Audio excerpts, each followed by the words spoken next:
રાજકોટના ખંડેરી સ્ટેડિયમનું નામકરણ થશે। 14 ફેબ્રુઆરીએ ખંડેરી સ્ટેડિયમનું નામકરણ કરવામાં આવશે। નિરંજન શાહ ક્રિકેટ સ્ટેડિયમ નામ રાખવામાં આવશે।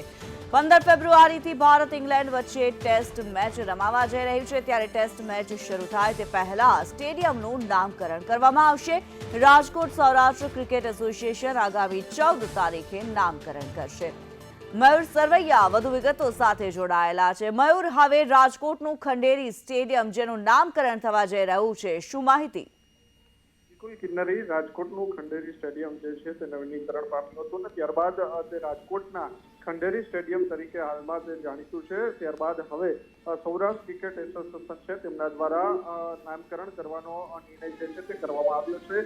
સૌરાષ્ટ્ર ક્રિકેટ એસોસિએશન જે છે તો આગામી 14 તારીખના આ ક્રિકેટ જે સ્ટેડિયમ છે તેમનું નામકરણ જે છે કરવાના છે અને નિરંજન શાહ ક્રિકેટ સ્ટેડિયમ નામ રાખવામાં આવ્યું છે અને 15 ફેબ્રુઆરીએ ભારત ઇંગ્લેન્ડ વચ્ચે જ્યારે મેચ રમાવાની છે અને તે મેચ 5 દિવસ ચાલવાની છે તે પહેલા જ ટેસ્ટ મેચ શરૂ થાય તે પહેલા એમના આગલા દિવસે આ નામકરણ કરવામાં આવશે અને હવે નવું નામ એટલે કે નિરંજન શાહ ક્રિકેટ સ્ટેડિયમ તરીકે હવે આ જે ક્રિકેટ સ્ટેડિયમ છે તે ઓળખાશે।